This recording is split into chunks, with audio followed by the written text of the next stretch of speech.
ठीक है, तो विद्यार्थियों में उड़ान आईएएस एकेडमी से सुमित मंगल। और आज हम लोग इसके आगे जो भारत में रॉलेट एक्ट का विरोध चालू हुआ, उसके बाद क्या घटना हुई, इस पर आज हम लोग डिस्कशन करते हैं।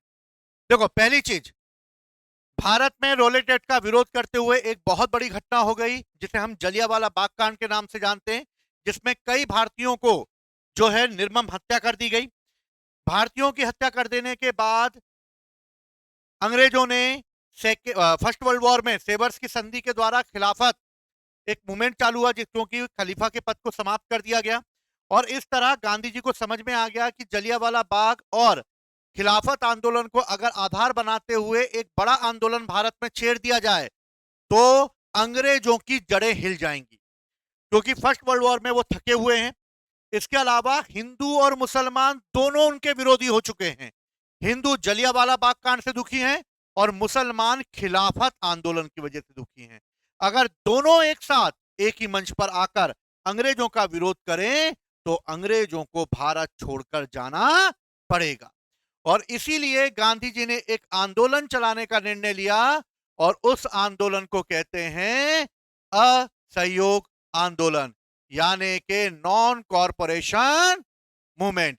नाम में ही छुपा हुआ है नॉन कॉरपोरेशन, यानी असहयोग। हमें कोई सहयोग नहीं करना। लड़कियां घर में मम्मी के काम में असहयोग आंदोलन चालू कर दें तो उनकी पिटाई चालू हो जाएगी।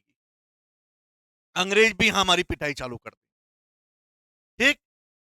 गांधी जी को यह पता था कि कांग्रेस पर दबाव बनाना अब जरूरी है, क्यों? अगर कांग्रेस अगर अपनी पॉलिसी चेंज नहीं करेगी तो हम भारत को आजाद नहीं करा पाएंगे।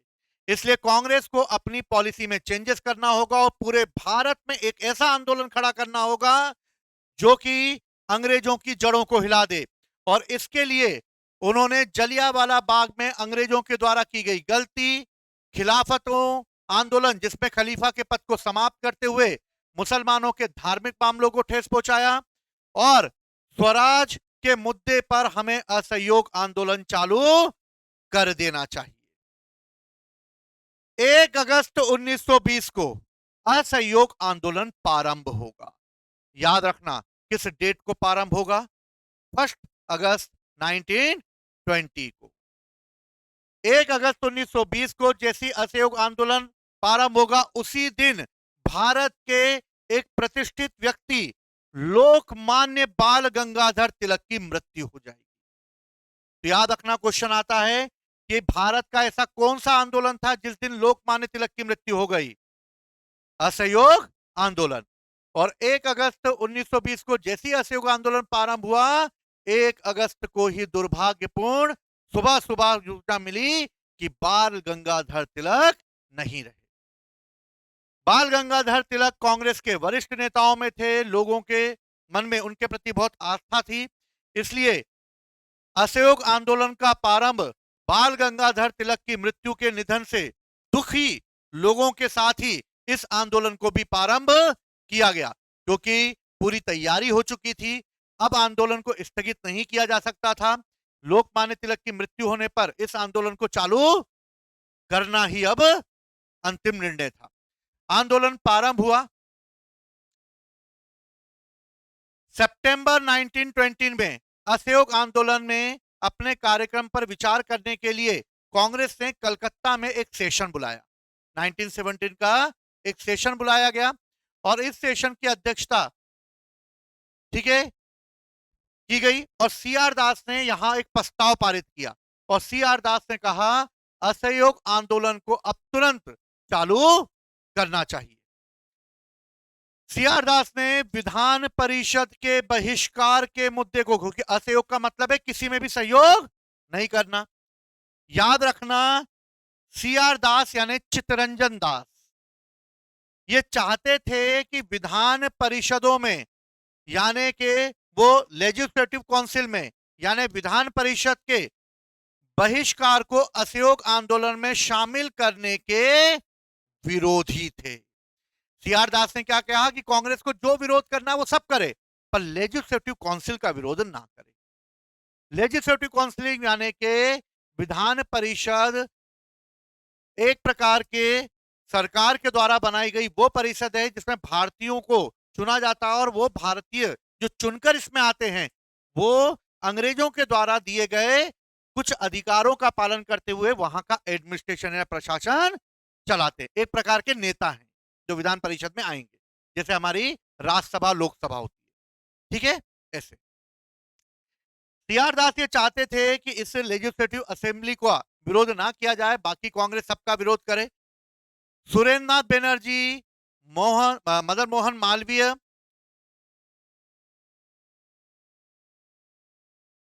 सुरेंद्रनाथ बनर्जी, मदन मोहन मालवीय, विपिन चंद्र पाल, मोहम्मद अली जिन्ना, एनी बेसेंट, इन सब ने कांग्रेस का विरोध किया कि अंग्रेजों को परेशान मत करो, और इन सब ने अपने अपने पदों से त्यागपत्र दे दिया।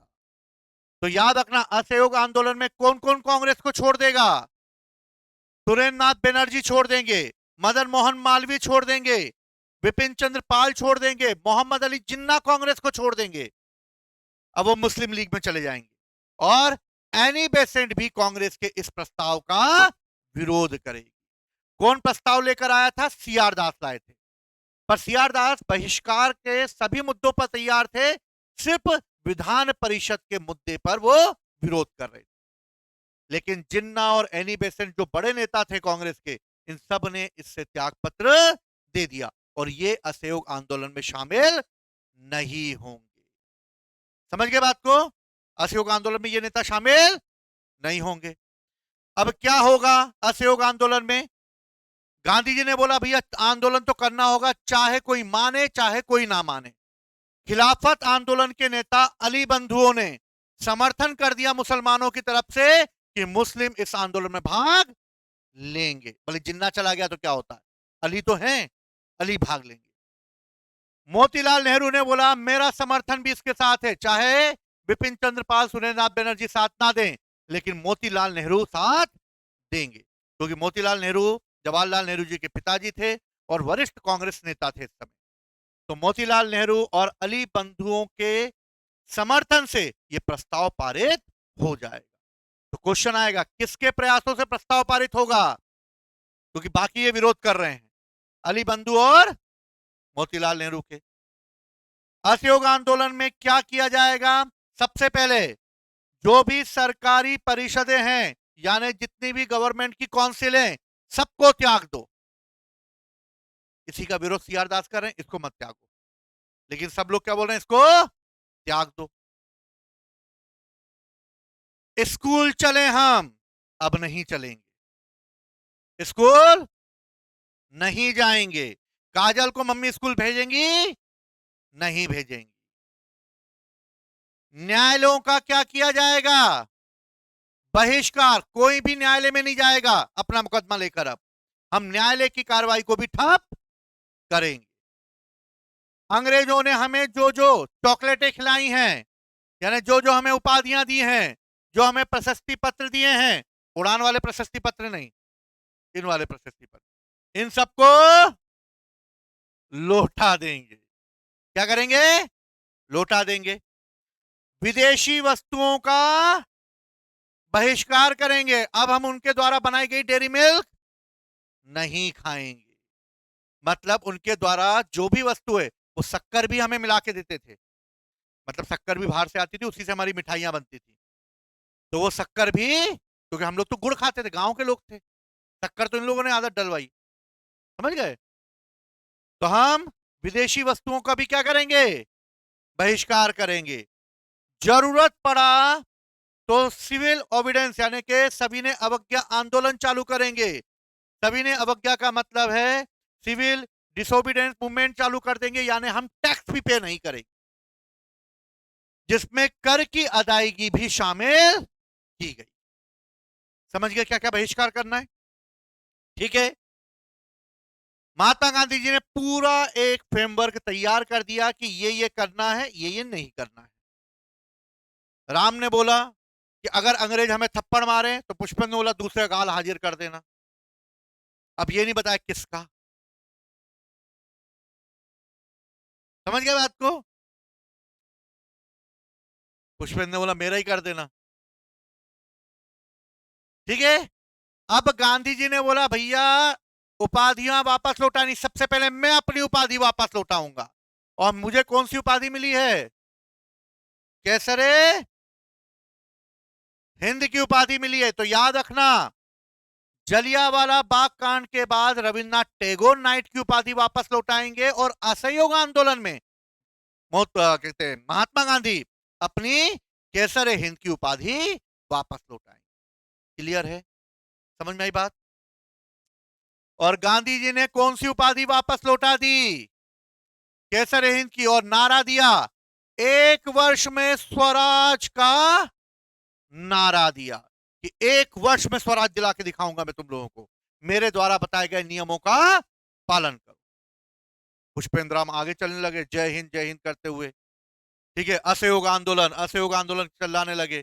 एक वर्ष में स्वराज, एक वर्ष में स्वराज। स्वराज का मतलब है प्रशासन में ही भागीदारी देना, टोटल इंडिपेंडेंट नहीं है ये। स्वराज यानी स्वयं के द्वारा राज करने का अधिकार देना।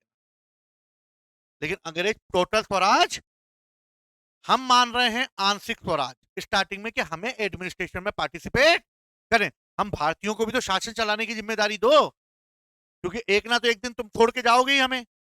तब हम पता लगे हमें कुछ आता ही नहीं होगा तो हम क्या करेंगे? इसलिए हमें एडमिनिस्ट्रेशन की आदत डाल दो। हम टोटल इंडिपेंडेंट नहीं मांग रहे, हम क्या मांग रहे हैं? ओनली स्वराज मांग रहे, टोटल स्वराज नहीं मांग रहे। समझ गए अंतर? क्या करें भैया? कैसे इस आंदोलन को बढ़ाएं? सबसे पहले नेशनल एजुकेशन को प्रोत्साहित दो। काजल जैसे बच्चे जब स्कूल नहीं जा पाएंगे तो इनको पढ़ाना तो पड़ेगा, तो स्कूल खोलेंगे, हम नेशनल स्कूल खोलेंगे जहां पर जाकर ये बच्चे पढ़ेंगे। गांधी जी ने बोला छुआछूत को खत्म करो सबसे पहले, ठीक। अस्पृश्यता का परित्याग करो सबसे पहले, क्योंकि यही हिंदुओं में जो है सबसे ज्यादा दरार पैदा कर रहा है। अगर छुआछूत और अस्पृश्यता का त्याग कर देंगे तो सारे हिंदू एक साथ खड़े हो जाएंगे। दूसरा, स्वदेशी को प्रोत्साहित करो। किसको? स्वदेशी को प्रोत्साहित करो। तनु ने कपड़े बनाना चालू कर दिए, टीना ने घर के साबुन बनाना चालू कर दिए, और इस तरह सब अपने वक्त काम करो। कपड़े भी खुद बनाएंगे, धोएंगे भी हम, ठीक है? समझ गए बात को? अंग्रेजों के कपड़ों को धोने से मना कर देंगे हम लोग, हम नहीं धोएंगे अंग्रेजों के कपड़े। अंग्रेज बेचारे वॉशिंग मशीन तो लाए नहीं थे उस समय, हमसे धुलवाते थे कपड़े। और गांधी जी की मृत्यु हो गई, वो सॉरी तिलक जी की मृत्यु हो गई थी, इसलिए तिलक जी की मृत्यु होने पर तिलक स्वराज, इंसान है, भूल होती है, ठीक है? तो तिलक जी की मृत्यु हो जाने पर तिलक स्वराज फंड का भी गठन किया गया, और तिलक स्वराज फंड में देखते ही देखते 1 करोड़ रुपए जमा हो गए। सभी ने इसमें दान किया, और देखते ही देखते कितने रुपए जमा हो गए? 1 करोड़ रुपए जमा हुए। गांधी जी ने कहा चरखे का प्रयोग कियो। सब लोग अपने किसका प्रयोग करने लगे? चरखा, ठीक है? सूत काटने लगे। हिंदू मुस्लिम एकता पर बल दो, क्योंकि दोनों कौमें एक हो जाएंगी और अंग्रेज अब दरार नहीं डाल पाएंगे। और रत्नागिरी आनंद नगर के इन लोगों को बंद करो। मद्य बहिष्कार यानी शराब, मद्य यानी शराब, है ना, एल्कोहल। उन्हें पता लगे 10 का पौवा पिया और असहयोग आंदोलन कर रहे, ऐसा नहीं। समझ गए? वरना पता लगे रत्नागिरी से निकले, असहयोग आंदोलन की रैली निकल रही थी, आनंद नगर में रुक गए, बोले आगे नहीं जा रहे, हमारा हो गया। समझ गए? तो क्या करना था? एल्कोहल को बहिष्कार करना था। ठीक है, समझ गए बात को? तो क्या क्या अपनाया जाएगा? राष्ट्रीय शिक्षा को प्रोत्साहन दिया जाएगा, छुआछूत अस्पृश्यता का परित्याग करेंगे, स्वदेशी अपनाएंगे, तिलक स्वराज फंड बनाएंगे क्योंकि असहयोग आंदोलन को आगे बढ़ाना है, चरखे का प्रयोग करेंगे, हिंदू मुस्लिम एकता और मद्य निषेध। क्लियर है? वकीलों ने कहा कि हम अपनी वकालतें छोड़ रहे हैं, काला कोट उतार के फेंक दिया उन्होंने, और जितने भी वकील थे सब ने अपनी अपनी वकालतें त्याग दी। और उन वकीलों में थे CR दास, मोतीलाल नेहरू, जवाहरलाल नेहरू, विट्ठल भाई पटेल, वल्लभ भाई पटेल, राजेंद्र प्रसाद, चक्रवर्ती राजा गोपालचारी, अरुणा असफ अली, सब ने अपने वकीलों के पदों से त्याग पत्र दे दिया, बाकी ने अपने अपने अंग्रेजी पदों से त्याग पत्र दे दिया। और इस तरह अब ये जीवन में कभी भी काला कोट नहीं पहनेंगे। ये सब वकील हैं, ये सब के सब। जवाहरलाल नेहरू भी वकील हैं, मोतीलाल नेहरू भी वकील हैं, सबने अपनी अपनी वकालतें त्याग दी। अब ये काला कोट अब एक ही बार पहनेंगे, और वो होगा 1946 में, जब आजाद हिंद फौज पर मुकदमा दायर होगा। और लाल किले में जब आजाद हिंद फौज पर मुकदमा दायर किया जाएगा, तब ये सब के सब काला, जो जीवित रहेंगे वो, ऐसा नहीं कि जो मर गए वो वापस है, जो जीवित रहेंगे वो सब के सब कोट पहनकर आजाद हिंद फौज के सैनिकों का मुकदमा लड़ने के लिए लाल किले में आ जाएंगे। खासतौर पर भूलाभाई देसाई और जवाहरलाल नेहरू। क्लियर है? अब ये कोट कभी भी नहीं पहनेंगे। ठीक है, पूरी प्लानिंग तैयार हो गई, एकदम बेहतरीन रोड मैप तैयार हो गया। विद्यार्थियों को बोला गया कि भैया अध्ययन करने के लिए शिक्षण संस्थाएं खोलेंगे हम तुम्हारे लिए, तुम टेंशन मत लो। काजल का एडमिशन काशी विद्यापीठ में करा दिया गया, रामनिवास इनका अलीगढ़ मुस्लिम विश्वविद्यालय में करा दिया गया, और इस तरह सभी जगह पुष्पेंद्र राम का सबका एडमिशन हो गया। तो राष्ट्रीय शिक्षा को बढ़ावा दिया जाएगा, और इस समय अलीगढ़ यूनिवर्सिटी और काशी विद्यापीठ जैसे संस्थान खोले गए, जिसके तहत सभी को एजुकेशन मिल सके। सुभाष चंद्र बोस को नेशनल कॉलेज का प्रिंसिपल बनाया गया, जो कलकत्ता में थी, और इस तरह नेशनल कॉलेज कलकत्ता में खोला गया। कौन थे प्रिंसिपल? सुभाष चंद्र बोस। 1921 तक आते आते तिलक स्वराज फंड की स्थापना जो की गई थी, उसमें देखते देखते कितने करोड़ रुपए जमा हो गए? 1 करोड़ रुपए जमा कर दिए भारतीयों ने। और इस तरह बहुत सा धन असहयोग आंदोलन में लोगों के द्वारा दान किया गया। आंदोलन में सबसे अधिक सफलता अगर किसी क्षेत्र में मिली, तो वो मिली विदेशी कपड़ों के बहिष्कार को लेकर, और लोगों ने अपनी अलमारियों में रखे हुए कपड़ों को निकालकर बीच चौराहे पर जला दिया। उड़ान की टी शर्ट में जला देना, ठीक है। और जो भी विदेशी कपड़े थे, उन सभी कपड़ों को उन्होंने होली जला दी। इस होली को रविन्द्रनाथ टैगोर ने निष्ठुर बर्बादी कहा। क्या कहा? निष्ठुर बर्बादी कहा। दूसरी महत्वपूर्ण बात, इस समय गांधी जी के जो बेटे थे, ठीक, हाँ, उन्होंने भी कपड़ों का व्यापार चालू किया था, लेकिन गांधी जी ने असहयोग आंदोलन चालू कर दिया, जिसमें विदेशी कपड़ों को पहनने से मना कर दिया गया। तो गांधी जी के बेटे ने जो पैसा लगाकर जो विदेशी कपड़े खरीदे थे, अब वो विदेशी कपड़ों को कोई खरीद नहीं रहा था, इसलिए अब वो विदेशी कपड़े किसी काम के नहीं रहे। इसलिए गांधी जी और उनके बेटों के बीच विवाद उत्पन्न हो गया था। असहयोग आंदोलन के दौरान ही पंजाब में अकाली दल, मिदनापुर में यूनियन बोर्ड, और केरल में मोपला विद्रोह हुए। याद रखना, मोपला विद्रोह कई बार पूछा गया है। कहां पर होगा मोपला विद्रोह? केरल में होगा, और ये होगा 1921 में होगा। ठीक है, मोपला विद्रोह याद रखना, कई बार एग्जाम में पूछा जाता है। ठीक है भैया, असहयोग आंदोलन चालू हो गया। असहयोग आंदोलन में गिरफ्तार होने वाले पहले नेता जो थे, वो थे मोहम्मद अली जिन्ना, नहीं, अली बंधु वाले। ठीक है, और इस तरह पहले प्रमुख नेता जिन्हें गिरफ्तार कर लिया वो थे अली। गांधी जी ने बोला भैया अली बंधुओं को रिहा करो, काय को जबरदस्ती इनको जेल में डाल दिया है। और गांधी जी ने कहा अगर इन्हें जल्द से जल्द रिहा नहीं किया गया, तो 1921 में जो प्रिंस ऑफ वेल्स भारत आ रहे हैं, कांग्रेस उसका विरोध करेगी।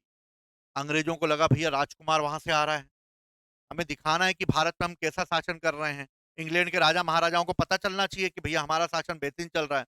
अब प्रिंस ऑफ वेल्स आएगा और लोग देखेंगे लोग काली पट्टियां बांध रहे हैं, प्रिंस ऑफ वेल्स का बहिष्कार कर रहे हैं, अंग्रेजी सरकार के विरुद्ध नारे लगा रहे हैं, तो प्रिंस ऑफ वेल्स को लगेगा यार भाई मैं कैसा शासन कर रहा हूं, यहाँ पे जनता दुखी है।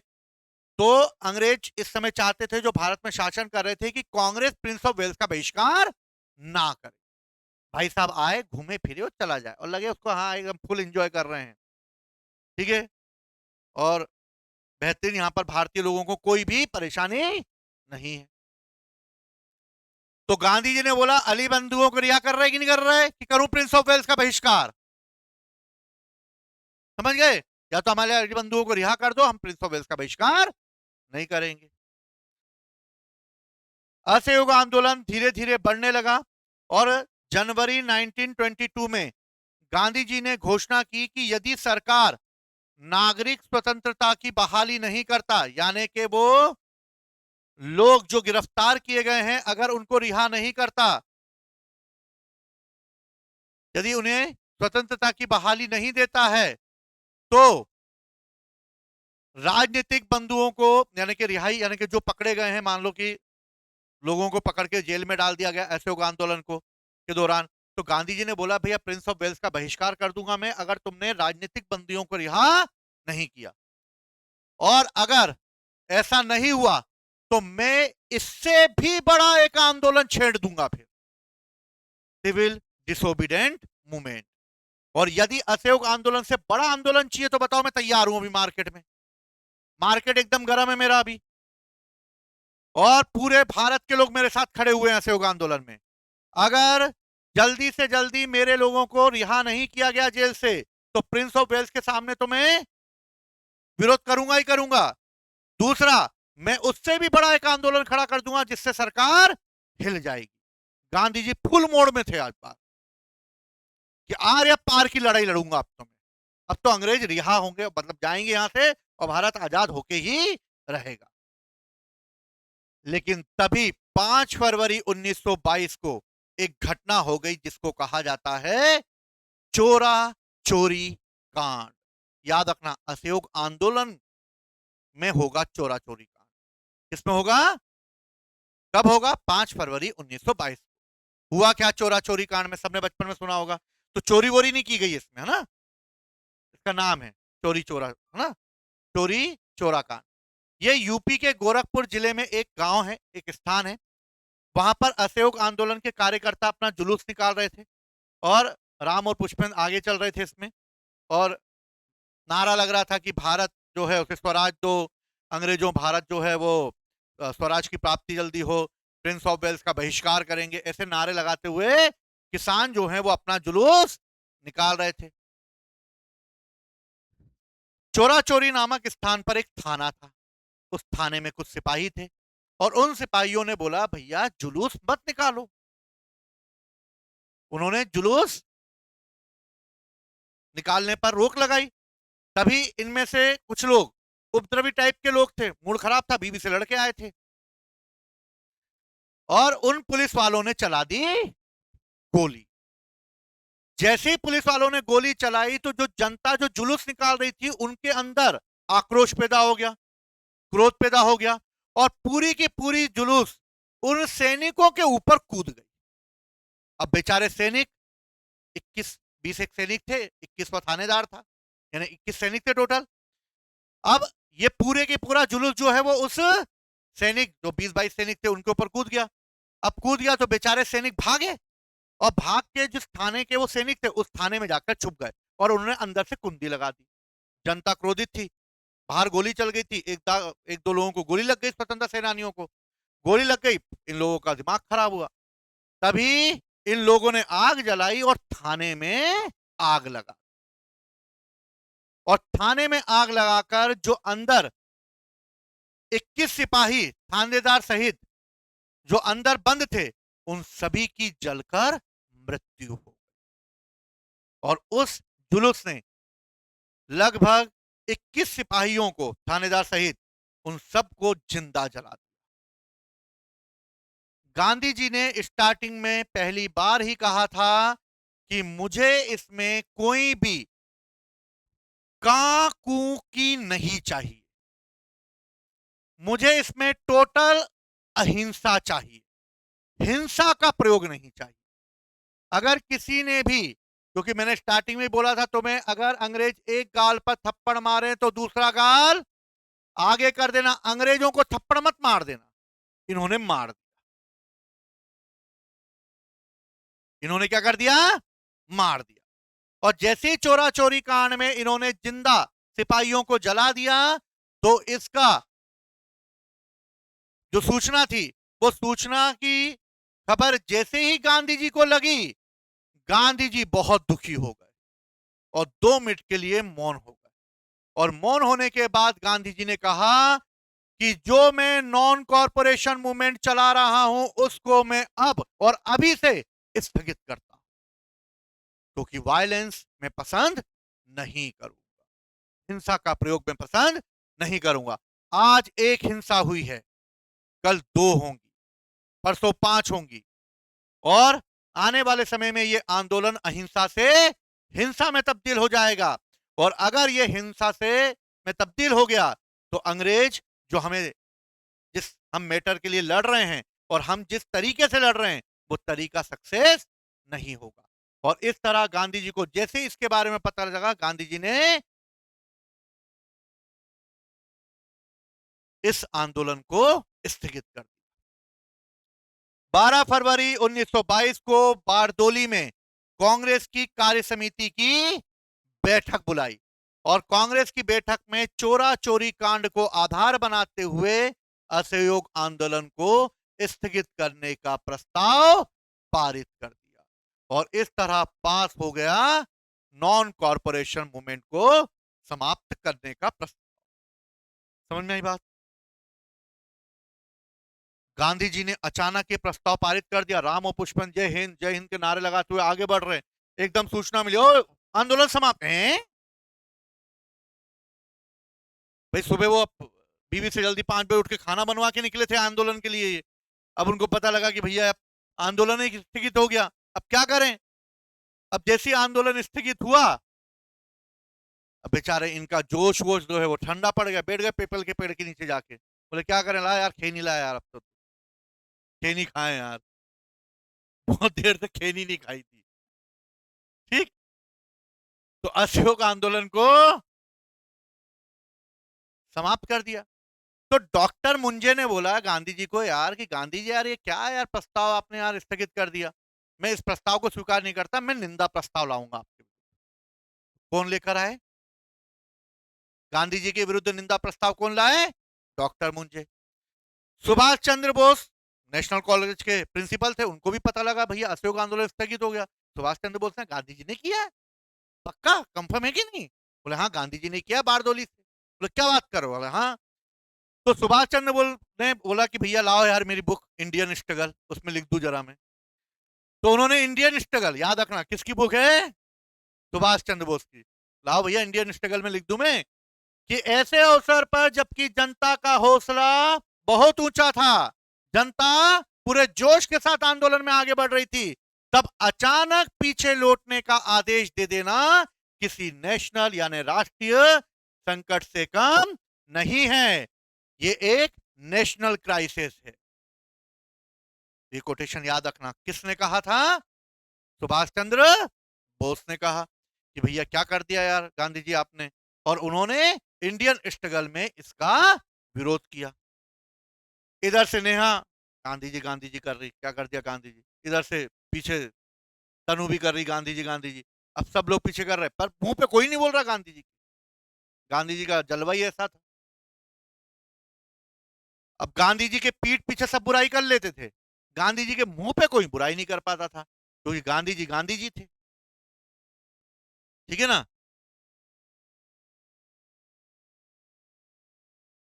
और इस तरह गांधी जी का सभी लोगों ने थोड़ा थोड़ा विरोध चालू कर दिया।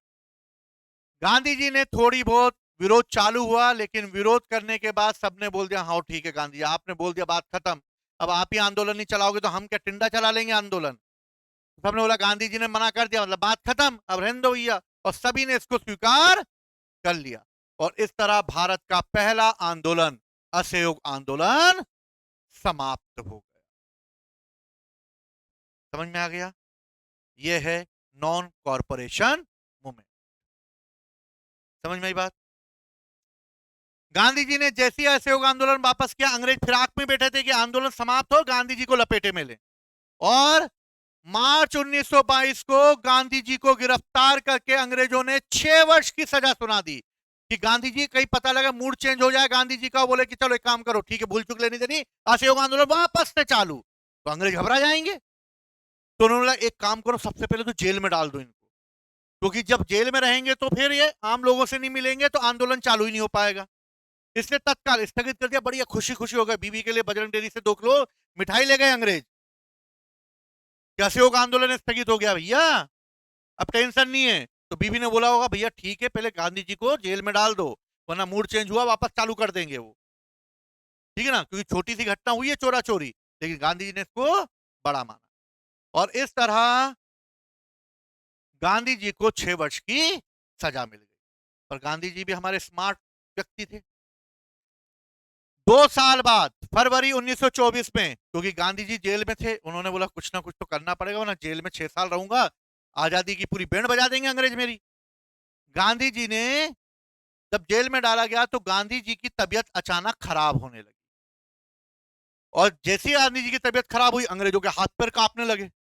भैया कहीं गांधी जी की मृत्यु हो गई तो ये जनता पूरे बैंड बजा देगी हमारी, एक काम करो गांधी जी को रिहा करो, बाहर जो होगा वो निपट लेंगे लोग, अंदर जेल में नहीं मरना चाहिए गांधी जी। समझ गए? गांधी जी की मृत्यु जेल में हो गई तो पूरी जनता अंग्रेजों के विरुद्ध खड़ी हो जाएगी, लेकिन अगर गांधी जी की बाहर मृत्यु हुई तो कोई अंग्रेजों पे आंच नहीं आएगी। इसलिए जल्दी से जल्दी गांधी जी को रिहा कर दो। और जैसे ही उनकी तबीयत खराब हुई तो स्वास्थ्य संबंधी कारणों के कारण गांधी जी को 6 वर्ष पूर्व होने से पहले ही रिहा कर दिया गया। गांधी जी वापस आ गए 1924 में। याद रखना गांधी जी 2 साल अभी कहां रहेंगे, जेल में, लेकिन 2 साल में कुछ ना कुछ तो होगा। गांधी जी जेल में, अभी पिक्चर में हीरो जेल में, लेकिन बाकी साइड हीरो तो काम कर रहे होंगे, कर रहे होंगे। तभी इस समय क्या हुआ कि असहयोग आंदोलन के साथ साथ ही खिलाफत आंदोलन भी चल रहा था। क्या चल रहा था? खिलाफत आंदोलन भी चल रहा था। लेकिन तभी तुर्की में एक मुस्तफा कमाल पाशा की सरकार गठित हो गई, और मुस्तफा कमाल पाशा ने बोला भैया खलीफा का जो पद है उस पद को समाप्त कर दिया गया, ठीक है एक्सेप्ट, खलीफा का पद समाप्त। जिसके लिए आंदोलन हो रहा था वही पद समाप्त हो गया। और उन्होंने बोला कि अब खिलाफत का कोई प्रश्न ही नहीं बचा, क्योंकि मैंने पद ही समाप्त कर दिया। और कमाल पाशा ने बोला अब आधुनिकीकरण पे ध्यान दो, अब तुर्की को डेवलप करने पे ध्यान दो, और बोला जबरदस्ती लड़ाई झगड़े में कुछ नहीं रखता। और कमाल पाशा ने खलीफा का पद समाप्त करते हुए मुद्दे को शांत किया और औद्योगिक रूप से तुर्की को डेवलप करना चालू कर दिया। 1924 तक आते आते ये आंदोलन भी समाप्त हो गया। समझ में आई बात? ये आंदोलन भी क्या हो गया? समाप्त हो गया। अब असहयोग असहयोग आंदोलन क्या हुआ? समाप्त हो गया था।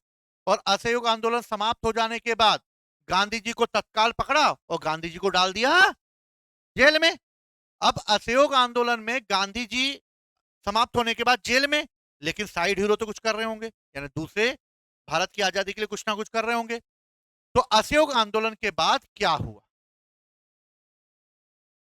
सबसे पहले सीआर दास और मोतीलाल नेहरू, इन दोनों ने कांग्रेस की कमांड को अपने हाथों में लिया गांधी जी के जाने के बाद। और सीआर दास और मोतीलाल नेहरू ने बोला कि 1919 के एक्ट के तहत चुनाव होने वाले हैं, और इस चुनाव में कांग्रेस को विधान परिषदों के चुनाव में भाग लेना चाहिए, क्योंकि असहयोग आंदोलन समाप्त है। अब समाप्त है तो भैया चुनावों में भाग लो। लेकिन मुद्दा क्या था? चुनावों में भाग नहीं लेंगे। असहयोग आंदोलन में क्या मुद्दा था? भाग नहीं लेंगे। लेकिन सीआर दास पहले से ही बोल रहे थे भाग ले लो, लेकिन उनके प्रस्ताव को स्वीकार नहीं किया गया। अब असहयोग आंदोलन समाप्त हो गया है, गांधी जी जेल में हैं। अब सीआर दास और मोतीलाल नेहरू ने बोला कि भैया 1919 के एक्ट के तहत जो चुनाव होने वाले हैं विधान परिषद के, उन विधान परिषद के चुनाव में कांग्रेस को पार्टिसिपेट करना चाहिए।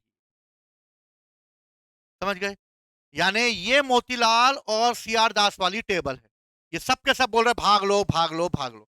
इससे मैं तनु बोला हाँ गांधी जी जेल में, अभी पहुंचा दूं क्या बात वहां तक? भाग नहीं लेंगे। तो ये जो लोग थे ये चेंजेस चाह रहे थे, ये लोग जो थे वो चेंजेस नहीं चाह रहे थे। इन लोगों ने बोला नहीं भाग नहीं लेंगे, मतलब विरोध, मतलब विरोध। ये बोल रहे थे यार ठीक है यार, अब हो गया यार, विधान परिषद चलते हैं, वहां थोड़ा चाय बिस्किट बिस्किट खाएंगे आराम से यार, सस्ता खाना भी मिलेगा वहां पे। तो इन्होंने बोला भैया चलो यार विधान परिषद चुनाव में भाग लेंगे। तो सीआर दास और मोतीलाल नेहरू दोनों ने चुनावों में भाग लेने का निर्णय ले लिया। इस तरह कांग्रेस के अंदर दो गुट बन गए। समझ में आ रही कहानी? कितने गुट बन गए? पहला गुट अपरिवर्तनवादियों का, यानी नो चेंजर्स का। अपरिवर्तनवादी यानी नो चेंजर्स वो थे जो कि गांधी जी के द्वारा बताए गए असहयोग आंदोलन के जो नियम थे उनको ही फॉलो करना चाहते थे, और वो चाहते थे कि अंग्रेजों का सपोर्ट नहीं करना, विधान परिषद में भी सपोर्ट नहीं करना। समझ गए? इसलिए राजेंद्र प्रसाद, वल्लभ भाई पटेल पहले ही आदर्श मान चुके थे महात्मा गांधी जी को, मैंने बताया था तुम्हें खेड़ा आंदोलन में। चक्रवर्ती राजगोपालाचारी, इन सभी ने बोला विधान परिषद का हम बहिष्कार करेंगे। तो मोतीलाल सियारदास ने बोला यार मत करो यार भाई, मान जाओ यार, ले लेंगे भाग यार भाई, चुनाव होंगे यार, कांग्रेस खड़ी होगी। दिसंबर 1922 में कांग्रेस का गया सेशन हुआ और इस गया सेशन के अध्यक्ष बनाए गए सी आर दास। कौन बनाए गए गया सेशन के अध्यक्ष? सी आर दास। ठीक है, समझ गए? नो चेंजेस और चेंजेस, नो चेंजेस जो चेंजेस नहीं चाहते, ये चेंजेस है, ये चेंजेस चाहते हैं, ये परिवर्तनवादी है, ये अपरिवर्तनवादी। ठीक। अब हुआ ये कि दिसंबर 1922 को कांग्रेस का गया सेशन हुआ और इस गया सेशन के अध्यक्ष बनाए गए सीआर दास। सीआर दास जो बनाए गए, उन्होंने कांग्रेस के समक्ष विधान परिषद के चुनाव में लड़ने का प्रस्ताव रखा, लेकिन बाकी लोगों ने इस प्रस्ताव को खारिज कर दिया क्योंकि मेंबर इधर ज्यादा है, नो चेंजेस ज्यादा है। उन्होंने बोला भैया हम नहीं स्वीकार कर रहे। नेहा और पूजा ने शराब ऐसे फाड़ के फेंक दिया, हम नहीं लेंगे। इधर काजल और वंशिका का मूड खराब हो गया, बोले यार ऐसा मत करो यार, हमें भाग लेना था यार। मोतीलाल नेहरू और सीआर दास का मूड खराब हो गया। तो मोतीलाल और सीआर दास ने बोला भैया यार तुम लोग यार ज्यादा नौटंकी नाटंकी मत करो, भाग ले रहे हो कि नहीं, क्लियर बता दो। इतने में उन्होंने नो चेंजेस वालों ने बोला भाग नहीं ले। राजेंद्र प्रसाद, वल्लभ भाई पटेल, सीआर और राजगोपालाचारी सबने मना कर दिया। सीआर दास और मोतीलाल नेहरू ने बोला कि ठीक है नहीं भाग ले रहे, हम दोनों अपने पद से इस्तीफा दे रहे। क्या दे रहे हैं हम? इस्तीफा दे रहे, और हम खुद की एक पार्टी बनाएंगे और हमारी एक पार्टी बनेगी जो इस चुनाव में भाग लेगी। नहीं ले रही ना कांग्रेस भाग, हम खुद पार्टी बना के अब भाग लेंगे। और सीआर दास और मोतीलाल नेहरू ने 1 जनवरी 1923 को एक नई पार्टी खड़ी कर दी, जिस पार्टी का नाम क्या रखा गया? स्वराज पार्टी। और इस तरह स्वराज पार्टी का गठन हुआ। समझ में आई कहानी? अच्छा समझ में आ रही है क्यों बन रही स्वराज पार्टी?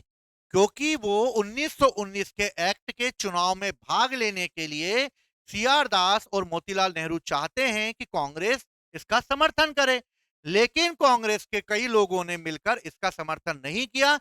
इसलिए विवश होकर सीआर दास और मोतीलाल नेहरू को अपनी एक पार्टी बनानी पड़ी जिसका नाम रखा गया स्वराज पार्टी। और यह स्वराज पार्टी अब इन चुनावों में भाग लेगी। गांधी जी जेल में, ये सब रायता बाहर बगड़ रहा है, गांधी जी जेल में। गांधी जी को अभी पता नहीं, ये पता है सब, लेकिन गांधी जी अभी इन्वॉल्व नहीं हो रहे हैं।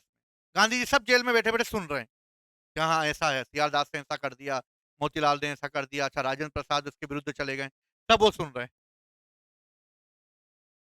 गांधी जी को जेल में बैठे बैठे सब समझ में आ रहा है कि बाहर जो है वो कांग्रेस के अंदर विरोध चालू हो रहा है।